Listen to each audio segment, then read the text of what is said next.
Asuransi bersama Fajar Nindyo. Assalamualaikum warahmatullahi wabarakatuh. Waalaikumsalam. Bagaimana kabar teman-teman petugas asuransi di seluruh Indonesia? Mudah-mudahan teman-teman dan kita semua masih dalam kondisi sehat walafiat ya. Dan kali ini saya tidak melakukan podcast YouTube sendirian karena saya sudah kehadiran teman saya juga di sini. Beliau adalah praktisi asuransi yang sebelumnya juga pernah berkecimpung di industri loss adjuster. Tanpa berpanjang lebar, saya perkenalkan beliau, Muhammad Berli Sofianto. Ya. Selamat pagi Pak. Selamat pagi. Sehat Pak ya? Alhamdulillah. Iya. Dalam kondisi pandemi ini mudah-mudahan kita masih bisa berkontribusi untuk kemajuan industri asuransi ya. Amin. Nah, kali ini saya akan berdiskusi dengan beliau tentang masalah marine ya, khususnya terkait dengan adanya Marine Insurance Act atau MIA yang selama ini dijadikan sebagai rujukan terutama di dalam industri asuransi. Dulunya lebih cenderung kepada industri di marine, namun sekarang diperluas lagi karena sejak 2015 sudah berubah namanya menjadi Insurance Act. Baik, untuk selanjutnya mungkin kita akan berikan kesempatan waktu kepada Pak Berli. Ya. Mungkin perlu juga kita tahu terlebih dahulu tentang apa itu Marine Insurance Act 1906, Pak Berli. Silakan Pak. Jadi Marine Insurance Act 1906 itu awalnya dibuat untuk memenuhi kebutuhan akan undang-undang asuransi, karena kan dulu ini udah lebih dari 100 tahun lalu ya. Dulu hanya diatur mengenai hukum perdagangan, belum ada mengatur hukum asuransi di marine ya. Kemudian dibuatlah sebuah undang-undang khusus yang dinamakan Marine Insurance Act. Itu mengatur semua hukum dan kewajiban dan hak tertanggung dan penanggung. Jadi semua dari segi hal bagaimana menyampaikan materi barangnya apa segala macam sampai ke ranah klaim nantinya. Jadi semua hal yang berhubungan mengenai perasuransian marine itu diatur dalam Marine Insurance Act. Gitu. Jadi memang dalam perkembangannya Marine Insurance Act ini bukan hanya dikhususkan untuk marine, malah di non marine pun diambil sebagian.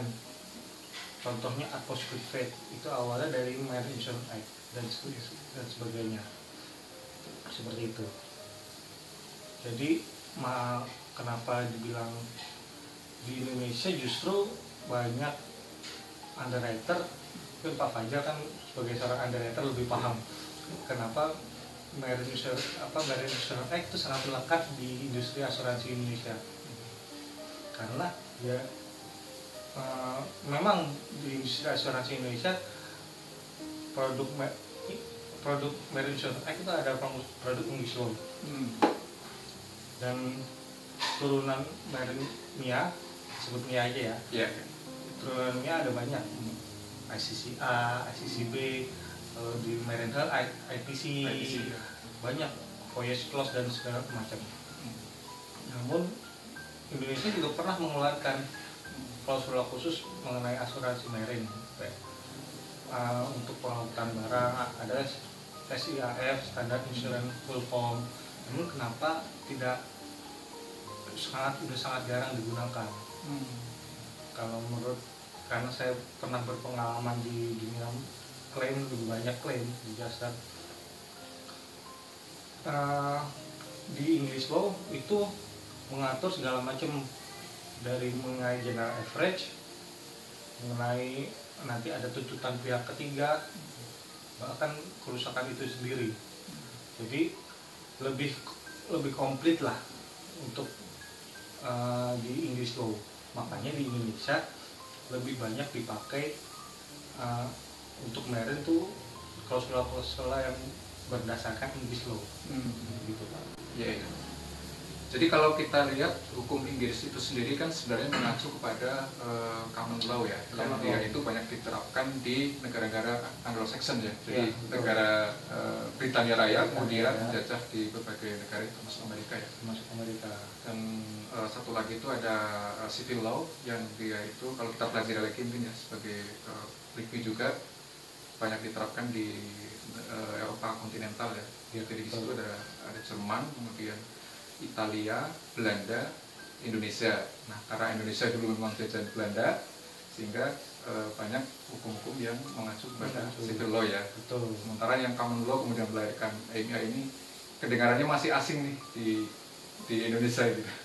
Pak Berli. Bahkan UUD kan juga mengacu ke hukum Belanda ya. Iya, iya, betul. Undang-undang dasar. Betul.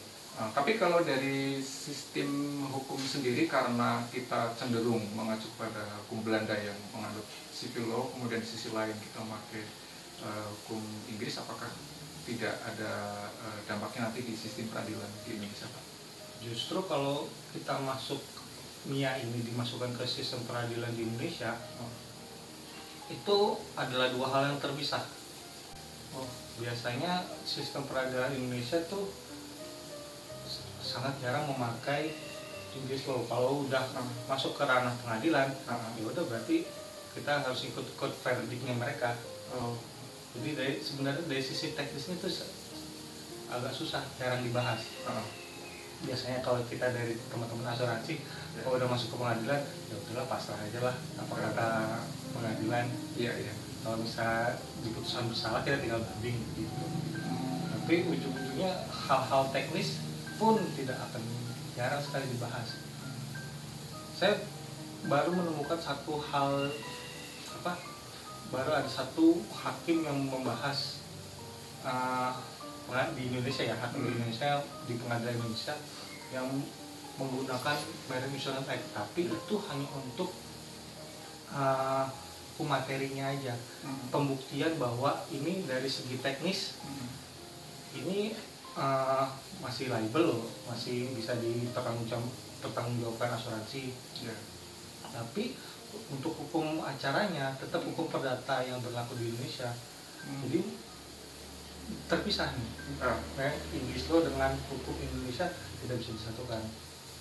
Gitu. Hanya untuk secara teknisnya aja, tapi itu sangat jarang. Iya. Artinya di sistem hukum Indonesia yang mengacu ke civil law tadi juga tidak ada acuan untuk menyelesaikan permasalahan sebagaimana yang sudah ada di model MIA itu ya. Yang istilahnya sepadan itu memang hampir nggak ada ya? Hampir nggak ada. Jadi memang untuk masuk ke pengadilan Indonesia ya sudah, kita harus mengikuti apa kata pengadilan, apa kata hakim, apa kata putusannya. Iya. Makanya itu kalau memang udah masuk ke ranah pengadilan agak berat. Nah, hal teknis sangat jarang sekali akan dibahas. Oke Pak, kenapa ini kemudian juga dinyatakan sebenarnya pasal-pasal di MIA itu mengatur juga non-marine ya di semenjak 1906 gitu. Apakah tidak ada perbedaan khusus marine menggunakan MIA, kemudian yang non-marine menggunakan Act yang lain misalkan pada saat itu? Nah, itu saya belum membahas sangat detailnya seperti itu. Cuma secara umum dari teman-teman yang normal, karena saya lebih banyak di bidang marine, dari teman-teman non marine juga membahas, bilang sebenarnya di non marine juga menggunakan MIA untuk acuan dasarnya. Misalnya kalau insurable interest, kita harus insurable interest dalam barang ini siapa sih sebenarnya? Itu nanti kita lihat di MIA. Oh, ini ternyata insurable interestnya begini loh harusnya. dan segala macam. Mengenai warranty semua diatur, dilihat, oh ternyata ada acuan khusus di MIA membahas mengenai warranty segala macam. Jadi intinya MIA bisa masuk ke segala macam bidang di asuransi sih. Itu bisa diadopsi ya, bisa diadopsi ke bisnis yang lain ya. Iya, makanya sekarang berkembang lagi Insurance Act, bukan namanya Marine Insurance Act karena bisa buat ke semua.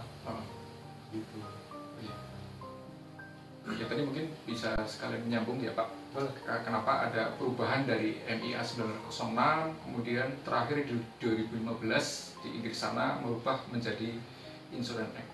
Insurance Act. Jadi sebenarnya itu hanya untuk meregenerasi apa istilahnya, memperbarui act yang sudah usang. Anggap aja kayak Undang-Undang Dasar kan ada amandemen untuk mengikuti perkembangan zaman sekarang. Sama seperti halnya MIA.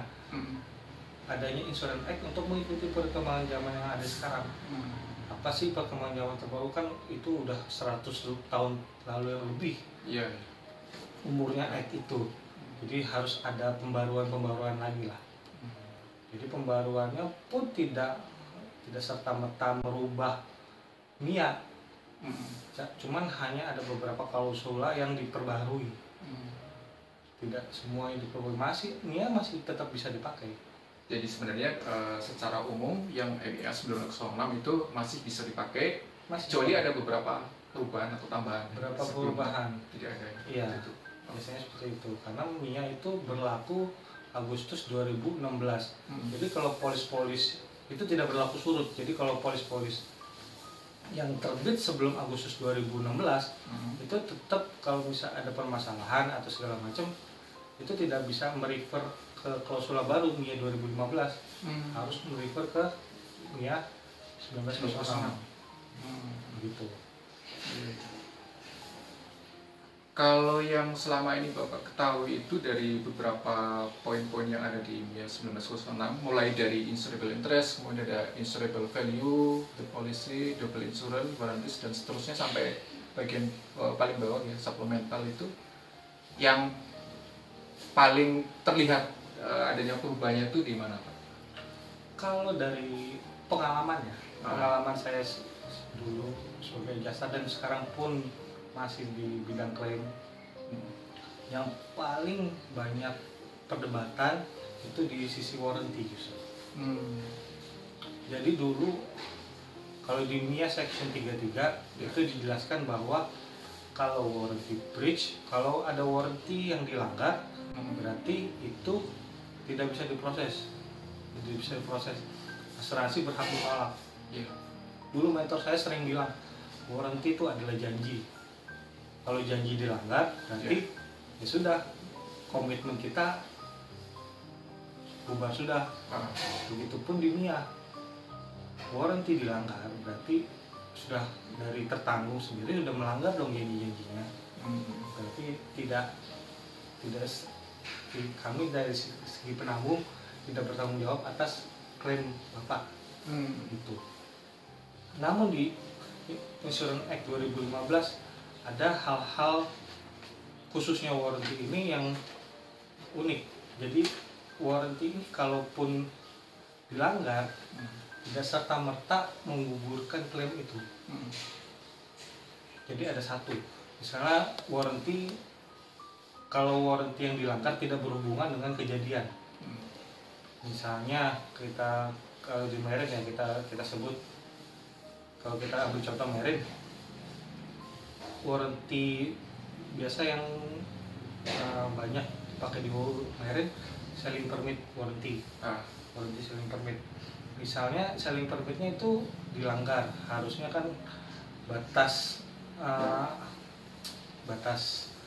dewasa selling permit itu 24 jam setelah diterbitkan selling permit oleh Syah Bandar setempat, kapal itu boleh berlayar. Kalau misalnya lewat sejam aja, 25 jam, berarti selling permitnya itu sudah tidak berlaku. Otomatis itu melanggar warranty. Ternyata di tengah jalan kapalnya sudah 5 hari berlayar, kapalnya terkena cuaca buruk, tenggelam. Iya. Dari segi perils, memang ada perilsnya, dijamin sama polisi. Iya. Namun setelah diteliti lebih lanjut, ternyata warranty-nya dilanggar.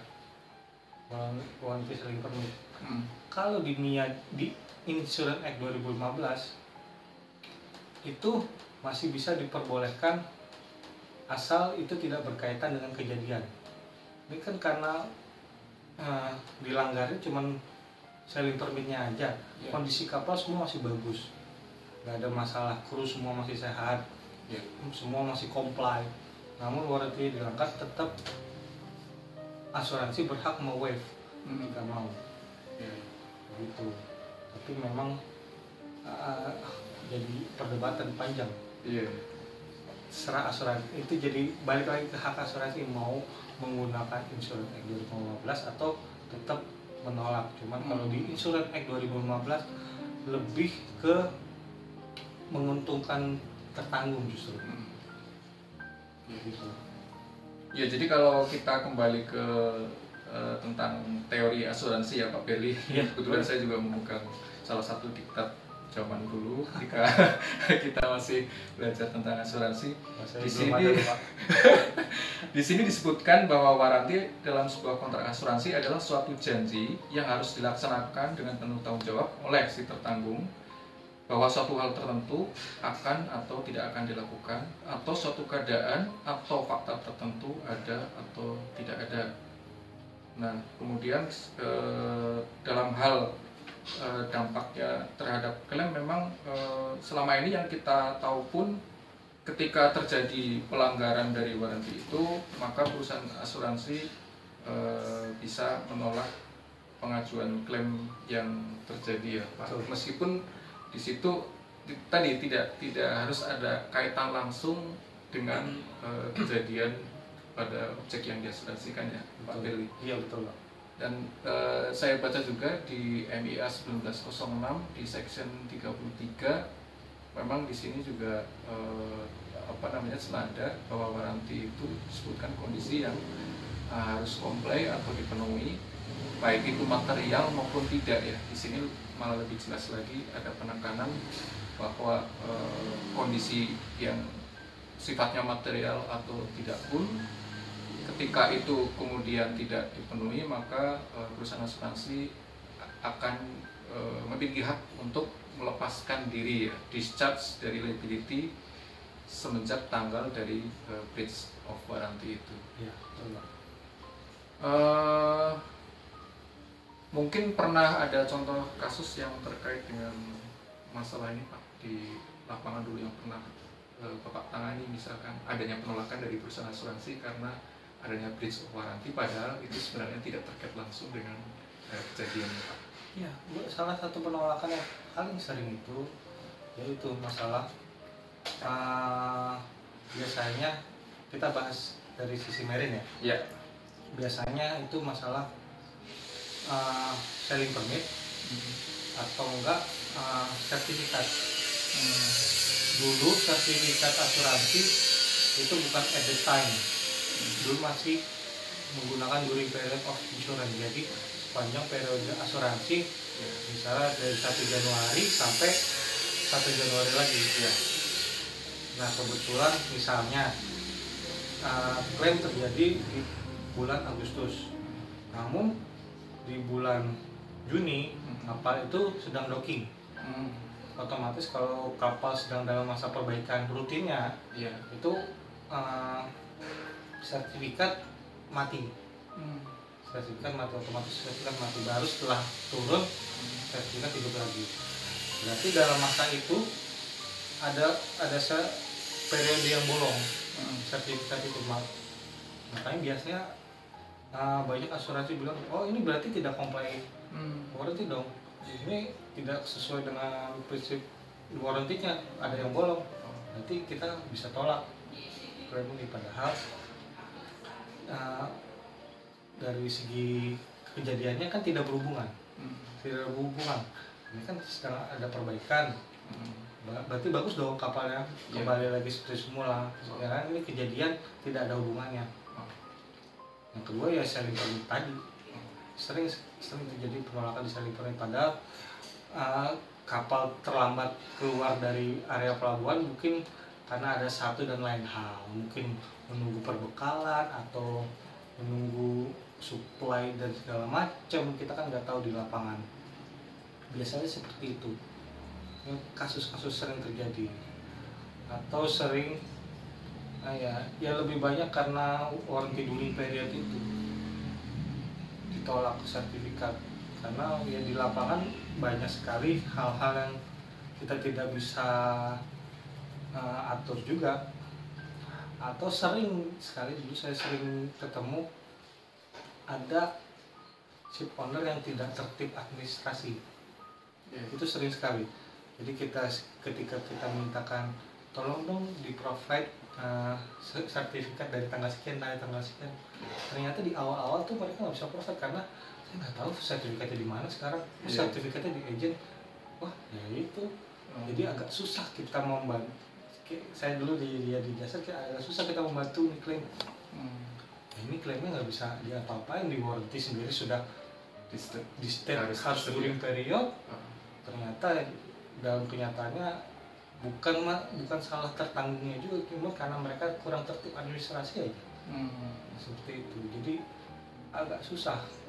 Makanya sekarang perkembangan zaman sekarang di asuransi lebih sering di state untuk warranty at the time of accident aja.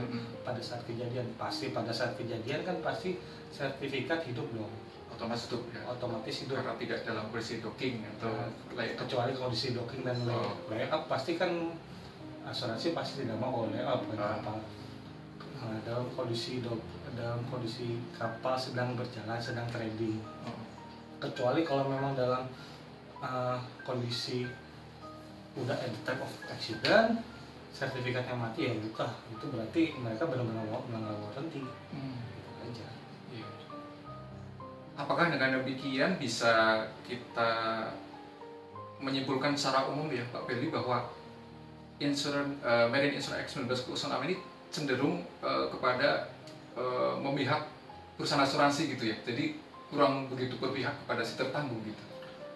Sebenarnya dulu Marine Insurance Act kan sama-sama lebih menengahkan kedua belah pihak. Jadi tidak memberatkan penanggung atau tertanggung, karena kan di situ sudah di state semua mana kewajiban tertanggung, kewajiban dan hak penanggung dan tertanggung. Dua-duanya diatur di dalam situ Marine Insurance Act. Namun dalam perkembangannya sekarang di Insurance Act 2015 justru kalau saya lihat lebih memberatkan dari sisi asuransi. Mereka lebih memenangkan ke tertanggung. Yang misal masalah itu warranty yang tidak, salah satu contoh yang gampang, warranty yang tidak comply, tapi karena tidak sesuai dengan kejadian itu masih bisa di waive. Lebih memenangkan tertanggung sih. Gitu. Ya, di dalam contoh kasus yang pernah terjadi juga di pengadilan Indonesia tentang kasus terbakarnya KM Bayu Prima ya Pak. Ini juga memang saya pernah akses juga di internet dan kita bisa download pada proses pengadilan sampai ke tingkat Mahkamah Agung. Barangkali Pak Berli bisa menceritakan kembali tentang kasusnya. Iya, itu kasus KM Bayu Prima. Jadi kalau saya coba mengingat kembali, itu kapalnya KM Bayu Prima kebetulan asuransinya surveyornya lokal Indonesia, tapi adjusternya dari Singapura. Karena dulu kan belum ada ketentuan dari OJK harus pakai adjuster Indonesia dan segala macam. Jadi adjusternya dari Singapura. Dari sisi ceritanya, ini kapalnya sedang berlayar, tiba-tiba ada kebakaran di atas kargonya. Di kargonya sehingga menyebabkan kapalnya rusak dan tenggelam. Dari sisi asuransi, mereka mungkin ada menemukan bahwa ini dari kru kapal sengaja memasukkan barang berbahaya nih yang mudah terbakar dalam kapal, sehingga menyebabkan kapal ini terbakar. Jadi ada unsur kesengajaan dong. Ini kita asuransi kita pisahin ya, kargo sama hull. Ah. Ini kita bicara hullnya. Jadi dari sisi hull, mereka menolak karena ini dari kru ada memasukkan barang berbahaya. Jadi dia menolak klaim dari dasar itu. Namun kalau kita lihat lagi, kalau kita bicara, kita balikin lagi ke dalam dasar MIA, MIA menyebutkan bahwa yang menyebabkan kejadian langsung itu apa? Api. Proximate cause-nya kalau kita baca asuransi, proximate cause-nya penyebab kerusakan langsung itu apa? Api. Bukan karena kargo yang diangkut, tapi api yang menyebabkan kerusakan. Jadi secara teknis polis itu masih dijamin karena di klausul 611 ITC itu dijamin karena kerusakan penyebabnya karena api. Ya. Jadi kalau makanya dari pengadilan itu memutuskan kita menggunakan MIA hanya untuk membuktikan bahwa ini secara teknis ini bisa di-cover lah sama asuransi. Tapi nantinya secara hukum perdatanya tetap pakai hukum Indonesia. Begitu. Jadi agak unik, banyak sekali di lapangan ketemu hal-hal unik. Artinya pengadilan di dalam negeri pun juga memiliki hak untuk menggunakan istilahnya hukum di luar sana ya, meskipun Indonesia tadi kembali kita lebih baik mengacu ke hukum Belanda ya. Ya, cuman tergantung hakimnya sendiri. Terkadang saya masih banyak kasus-kasus pengadilan di saya. Ada yang satu masuk ke pengadilan Jakarta Barat, satu masuk ke pengadilan Jakarta Selatan. Dua-duanya mempunyai putusan yang berbeda. Nah, makanya kita jadi bingung nih. Iya. Kalau masalah putusan pengadilan itu teknis tidak berlaku. Tergantung hakimnya seperti apa, lawyernya seperti apa. Nah, sementara gini Pak, di polis-polis berbasis marine itu kadang-kadang kan di paling belakang atau paling akhir itu ada pasal yang menyebutkan jurisprudensi hukum atau acuan hukumnya ya. Ya. Jadi, kalau nggak salah itu bahwa polisi ini akan mengacu pada hukum Inggris law. ya Pak, Ya. Inggris law ya. Inggris law. Nah, saya pernah juga membaca kasus itu, ada sebuah perusahaan asuransi yang berusaha mengklaim karena dia menganggap, oh ini hukumnya harus mengacu ke hukum Inggris gitu. Sebenarnya alasan itu juga sebenarnya nggak bisa diterapkan ya. Nggak bisa diterapkan. Iya. Karena untuk mengacu hukum, karena mereka mengacu hukum Inggris karena menggunakan klausula yang dibuat oleh Inggris, ITC, ICC, semua segala macam. Jadi memang dasarnya kita untuk, kalau kita ngomong sebagai adjuster ya, atau perusahaan asuransi, kita dasar teknisnya itu kita mengacu pada hukum Inggris yaitu MIA. Tapi kalau masuk ke pengadilan atau ada hal-hal yang terjadi di pengadilan Indonesia atau di wilayah yurisdiksi Indonesia, masuk ke ranah pengadilan Indonesia, hukum Indonesia. Misalnya kapalnya kecelakaan di Cina, ya kita harus mengikuti apa kata hukum Cina, apa itu putusan pengadilannya itu apa. Pernah saya dapat kasus di Malaysia, kebetulan kapalnya dianggap membawa kargo ilegal, tapi karena prosesnya lama sehingga kapalnya kandas. Nah itu kalau kita sampaikan lagi, kita harus tunduk sama hukum Malaysia karena kapalnya sedang berada di Malaysia walaupun berbendarai Indonesia. Walaupun berbeda Indonesia. Jadi kita tetap harus tunduk pada hukum di mana wilayah kejadian. Begitu. Jadi masalah teknis agak dikesampingkan. Tapi artinya untuk yang bisnis marine, katakanlah pemilik kapalnya itu hanya mengoperasikan di wilayah Indonesia pun boleh juga memakai wording polis yang berbasis di MIA yang kemudian dalam ini kan kita tahunya ITC dengan ICC ya. Sementara asosiasi sendiri kan sudah mengeluarkan PSAPPI kemudian Boleh, itu nggak ada masalah ya sebenarnya ya. nggak ada masalah, itu kan pilihan mereka. Ah. Dari shop owner mau pakai apa, tergantung asuransinya mau nggak. Biasanya kan kadang-kadang karena sudah terbiasa dengan English law, Iya. agak balik lagi ke hukum Indonesia agak gimana gitu di bagian klaimnya segala macam. Tapi terserah mau pakai hukum dari PSP PBI atau standar insurance full form, terserah, itu pilihan. Boleh. Saya masih sering menemukan kok yang memakai SAF. Masih ada ya? Ada, cuman ya kalau dibilang cuma 1% lah dari 99%-nya English law. Iya, iya. Masih ada juga.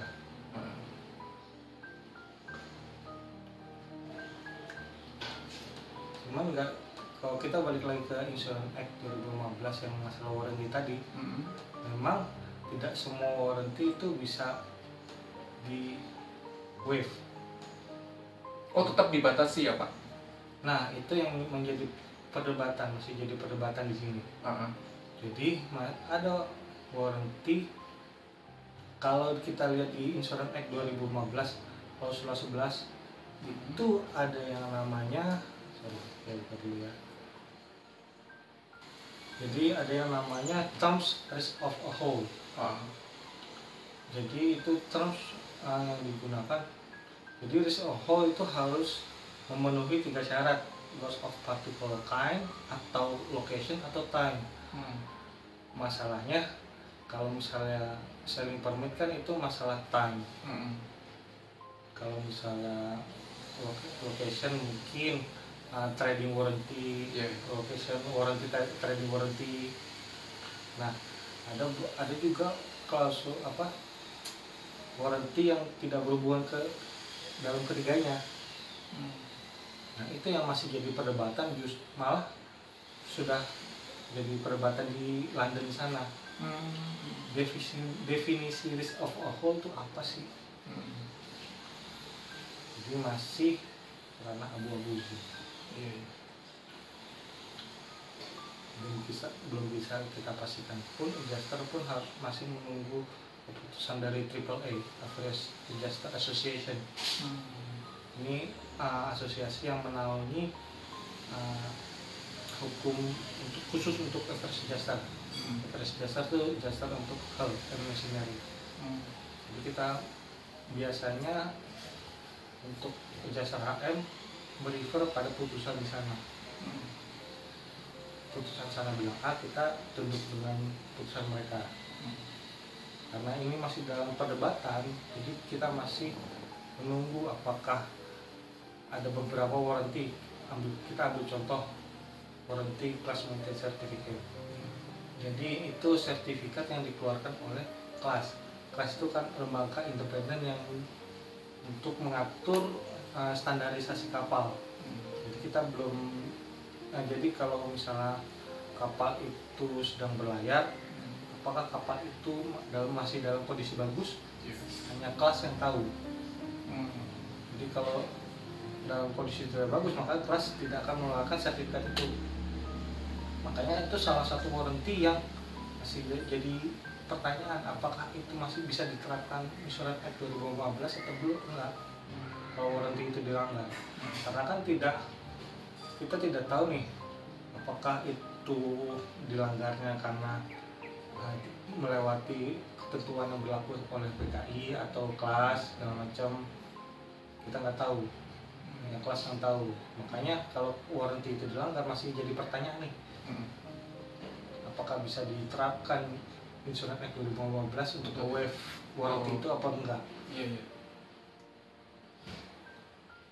Kalau kita mengacu lagi ke IA 2015, jadi yang mempunyai hak untuk mewaive atau mengabaikan itu kan sebenarnya tetap di perusahaan asuransinya ya Pak, ya, bukan kemudian otomatis tertanggung kayak seolah mendapat kebebasan gitu ya. Tidak. Jadi itu masih jadi adalah hak dari asuransi mau waive ini enggak, warranty ini apa enggak. Walaupun secara teknis nanti adjuster akan menjelaskan asuransi mempunyai hak untuk mewaive dengan dasar Insurance Act ini, Insurance Act 2015. Kan laporan adjuster ujung-ujungnya hanya bersifat rekomendasi. Nantinya apakah asuransi mau menerima laporan itu apa enggak, itu hak asuransi ya. Jadi masih semuanya di tangan asuransi mau menerima apa enggak. Oh gitu. Ya paling nanti di belakangnya mungkin di reasnya itu yang jadi panjang gitu. Oh iya. Artinya dalam posisi ini pun tertanggung tidak serta-merta kemudian dia diuntungkan ya. Dia harus tetap melakukan langkah-langkah hukum ya. Artinya kalau ternyata perusahaan asuransi tidak mau mewaive nih, Ya, pasti dari tertanggung akan berupaya juga untuk melakukan banding. Gitu kan? melakukan banding. Pasti ya mau nggak mau juga harus melalui mekanisme pengadilan juga berarti. Iya, Kalau tidak terjadi kesepakatan. betul lah. Makanya sering terjadi seperti itu, sering terjadi ketidaksepakatan, tertanggung dengan dalihnya A, asuransi dengan B, tidak menjadi kata-kata kesepakatan, akhirnya ke pengadilan. Ujung-ujungnya di pengadilan kita tidak bisa menentukan apakah tertanggung akan menang atau asuransi akan menang, karena itu tergantung kata hakim. Iya. Hakim mau ngomong apa terserah mereka. Terserah dia ya. Terserah dia. Nah ini dikaitkan dengan ini Pak, misalkan ya namanya marketing ya, pasti ingin juga menonjolkan produk yang dia tawarkan ke calon tertanggungnya. Iya. Apakah akan menjadi nilai plus nih, misalkan saya sebagai calon tertanggung mendapatkan dua penawaran sekaligus marine insurance ya. Yang pertama itu dia masih menggunakan waranti yang berbasis MIA 906, sementara yang satu lagi itu cenderung dia menggunakan yang Insurance Act 2015, di mana ada perubahan atau perbedaan dari adanya waranti tadi. Itu bisa menjadi nilai tambah nggak sih Pak bagi nanti di marketingnya misalnya? Sebenarnya kalau untuk memarketkan sekarang, karena kan Insurance Act berlaku 2016 ke sekarang, berarti apapun strategi marketingnya di ngomong apa, Insurance Act 2015 tetap berlaku. Otomatis ya, tidak harus merefer ini nanti akan berlaku Insurance Act 1906, tidak Insurance Act 2015 nggak akan berlaku, itu enggak otomatis, kecuali di polisnya di state bahwa di Insurance Act 2000 kita tidak menggunakan Insurance Act 2015, itu putusan underwriter sendiri. Ya ada plus minus sih di situ. Pun juga mungkin dari sisi klien pun tidak terlalu paham ya apa bedanya. Iya. Ya karena mungkin selama ini juga kalau kita sebagai underwriter tuh bisa membedakan ya antara tadi waranti itu berlaku sampai dengan tanggal kejadian, tapi ada lagi penawaran yang menyatakan bahwa waranti itu harus berlaku selama polis itu berjalan. Memang itu rata-rata hanya diketahui oleh pelaku industri asuransi ya, tidak sampai kepada si pihak peserta. Tapi adapun kalau memang itu tidak disampaikan bahwa penawaran ini merujuk pada Insurance Act 2015, toh memang juga dia efektif sudah berlaku dari tahun 2016 sampai berikutnya ya, sampai kemudian ada perubahan. Sampai ada perubahan, mungkin nggak tahu kita kapan perubahan lagi. Pun itu perubahan tidak berlaku, tidak merubah Marine Insurance Act 1906. Itu hanya menambahkan aja. MIA 1906 tetap berlaku sekarang. Iya, kecuali tadi ada di beberapa perubahan tertentu Hanya ya Pak. perubahan tertentu gitu.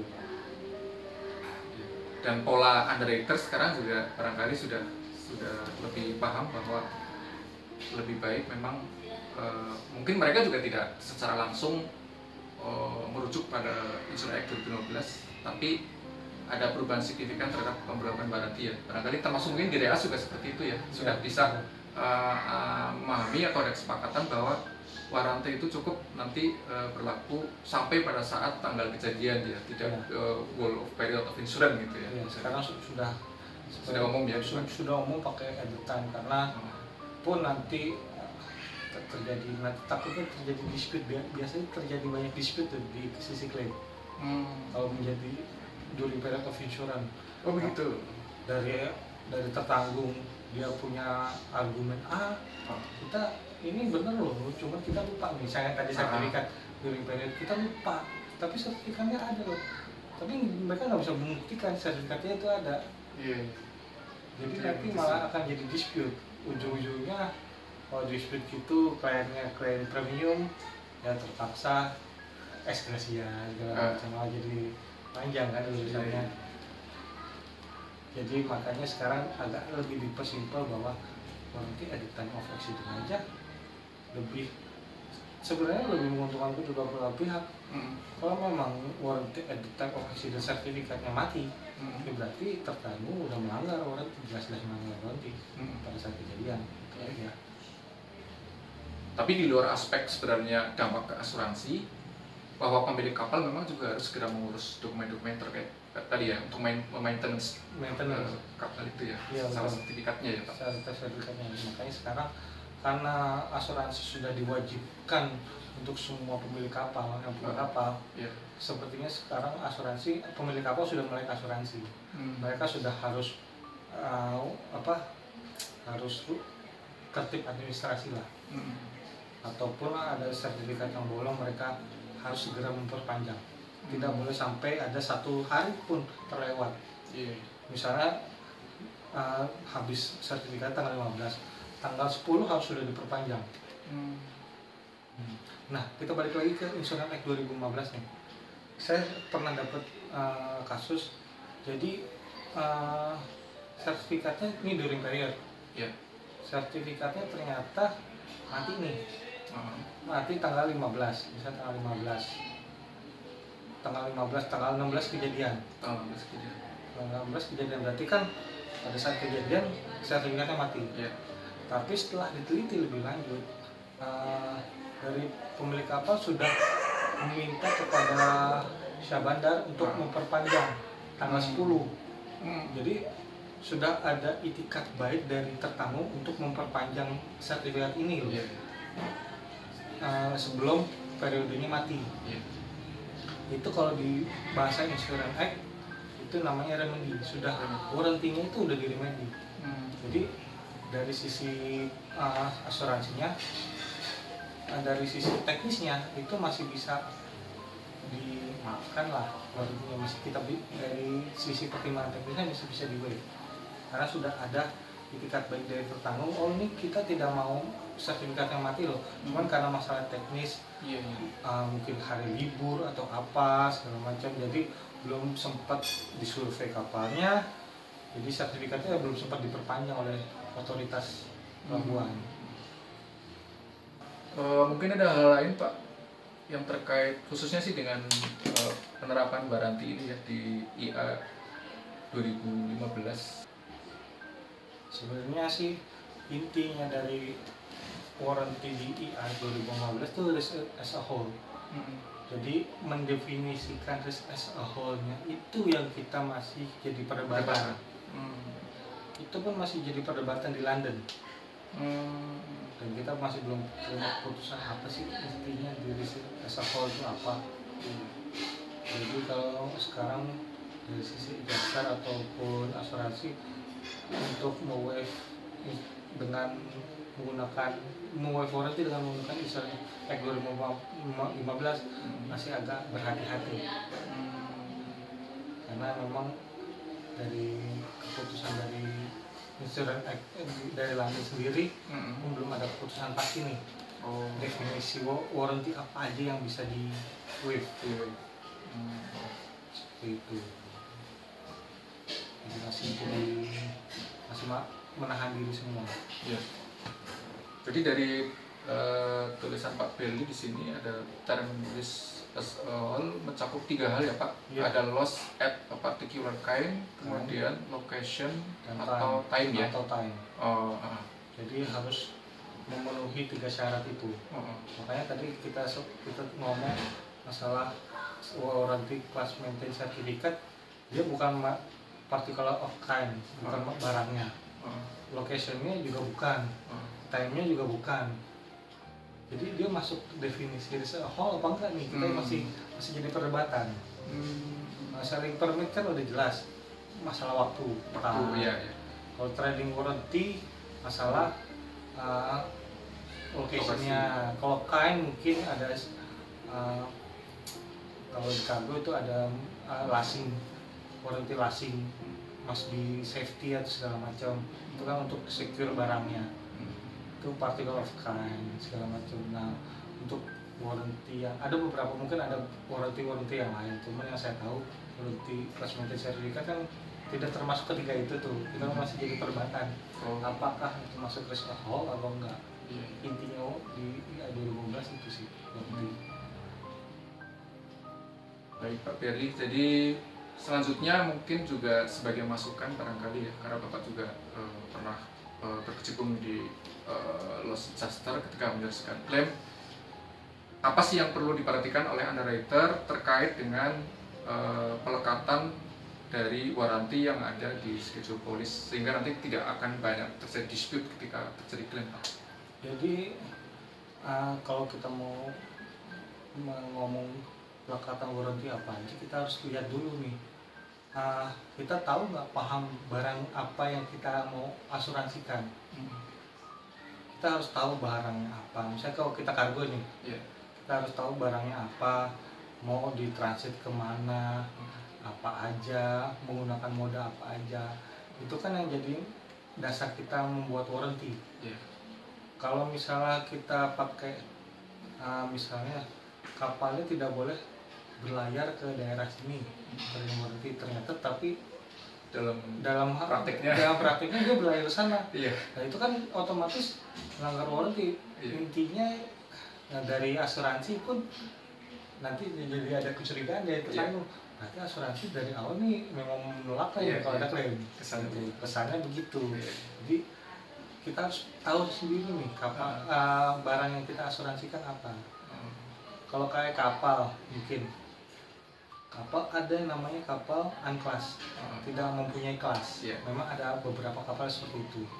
Tapi kalau kita cantumin warranty kelas maintain di dalam situ, lah kapalnya nggak kelas kok, kenapa kita harus cantumin? Berarti kan otomatis kalau ada apa-apa nggak bisa memenuhi warranty itu dong. Nah, itu fungsinya underwriter harus mengetahui benar-benar barang itu apa. Saya juga pernah jadi underwriter, saya dulu meng-underwrite benar-benar barangnya apa. Saya tidak hanya dari marketing saja, kita cari dari sumber-sumber lain. Terutama kalau untuk underwriter yang agak susah, kalau physically hazard mungkin gampang, kita bisa browsing atau kita bisa cari dari foto. Nah, kalau yang agak susah tuh moral hazard, karena itu kita nggak tahu tuh moral hazardnya bagus apa enggak. Karena saya pernah punya pengalaman sampai sekarang ada tertanggung yang moral hazardnya kurang bagus. Dia cenderung ingin mempermainkan dalam tanda kutip asuransi dan menang beberapa kali. Mereka masuk pengadilan. Nah, makanya itu kita bilang kita nggak bisa, hal teknis nggak bisa bawa ke pengadilan karena itu mereka pun walaupun udah terbukti fraud ini, mereka masih bisa menang. Dan itu terulang terus karena sudah menang ya. Masih punya pengalaman. Udah punya pengalaman, jadi apa ya, intinya pengen mengulangi lagi nih. Itu moral hazardnya kurang bagus. Walaupun kita udah blacklist nama perusahaannya, mereka bisa bikin perusahaan baru. Kita nggak tahu nih perusahaan siapa. Gitu. Jadi memang untuk dari sisi underwriting ya moral hazard ya itu yang agak susah sih. Memang itu juga perlu digali secara mendalam ya, karena asuransi sendiri dan juga disebutkan di MIA 906 bahwa asuransi itu kan berbasis kepada prima fide ya, jadi artinya harus good faith ya, intinya kan dari situ sebenarnya asuransi itu ya. Kedua belah pihak. Iya. Kalau salah satu pihak nggak baik, tapi kan kita nggak tahu ini pihak yang nggak baik apa enggak. Makanya kalau dari sisi underwriting, kalau saran saya sih boleh bertanya kepada backup di belakang, security belakang atau reas atau mana. Itu story. Karena mungkin apalagi kalau reas kan dia masuk dari banyak asuransi. otomatis lebih banyak sekali data di situ. Iya. Jadi kita bisa tahu nih, oh ini ternyata hasilnya nggak bagus, karena bisa ketahuan di situ. Ataupun saya pernah menemukan double insurance. Jadi dia mengasuransikan di perusahaan A, Iya. mengasuransikan perusahaan B. Apesnya, reasnya ke satu. Jadi ketahuan. Jadi kan lah, barangnya sama nih. Iya. Barangnya sama, cuma satu ya satu asuransi, satu teranggu. Itu barangnya sama. Makanya kita di situ kita nggak bisa salah satu. Harus salah satu nih kalau double insurance seperti ini. Diatur lagi di NIA. Double insurance. Seperti itu. Iya. Dan mungkin di sisi lain itu sering juga kita jumpai ya Pak, ini juga saya kurang tahu, ada beberapa kelemahan juga di penawaran itu kadang-kadang hanya disebutkan judul warantinya gitu, jadi waranti A, B, C atau yang lain-lain, tapi tidak ada isinya, isi yang dimaksud itu apa gitu. Itu iya, wordingnya seperti apa? Mungkin dulu waktu di Los Angeles juga pernah mengalami hal seperti itu ya Pak? Pernah, sering sekali, karena kita di waktu zaman jadi adjuster justru kita mempertanyakan balik nih ke asuransi. Misalnya kita bukan aja sini warranty seaworthiness. Seaworthiness itu kelaukan kapal, kayak kendaraan. Kendaraannya layak laut, layak jalan. Definisi layak jalan apa? Apakah kondisi fisiknya bagus atau surat-suratnya hidup? Ada banyak macam, atau kondisi pengemudinya sehat, atau mungkin bannya sudah botak. Kita kan nggak tahu definisi layak jalan itu di sini apa. Itu yang masih sering dispute. Makanya waktu dulu saya zaman di jasa, kita masih sering wording apa sih yang menjelaskan masalah. Kalau kita balik ke Meren ya, masalah si worthiness ini apa aja sih yang mau dari sisi underwriter kalian. Definisinya si worthiness itu apa? Karena banyak definisinya. Tapi kalau masuk ke definisi MIA itu agak berat. Karena MIA itu sangat detail sekali. Si worthiness itu harus A, B, C, D, E. Kalau misalnya dari underwriter yang bilang si worthiness-nya kita cukup dokumennya aja comply, hidup itu saat kejadian, oh ya sudah. Tapi kalau udah masuk ke definisi ini ya, krunya harus layak, sertifikatnya bagus. Kalau misalnya ada yang paling berat nih, kalau misalnya ada kecelakaan, kejadian, tahu nih kondisi kapalnya tidak layak nih, pembuktiannya harus sampai ke pemilik kapal. Pemilik kapal tahu nggak nih barangnya tidak layak, pembuktiannya gimana? Ada pembuktian mungkin email atau WhatsApp, telepon, kan agak susah itu pembuktiannya. Makanya itu yang jadi susah. Artinya gini Pak, kalau di waranti sendiri atau katakanlah kewajiban ya, kan kalau kita lihat kembali ke teori bahwa waranti itu ada dua, ada yang implied, kemudian ada lagi yang express. Nah mungkin yang implied itu sendiri juga ketika ada kasus akan sulit untuk dibuktikan ya dari pihak perusahaan sendiri. Oh Anda telah melanggar nih implied. Jadi tetap acuannya ya mau nggak mau harus yang secara ekspres seperti itu. Ekspres, karena implied kan kita harus rely on ke jasa implied warranty itu. Kan definisinya banyak nih implied warranty. Maksud itu balik lagi masuk dari underwriter ini enggak, itu A enggak, ternyata B. Tapi kalau ekspres kan udah jelas. Warranty ini aja yang tertulis. Kalau udah melanggar udah jelas. Begitu. Ditolak.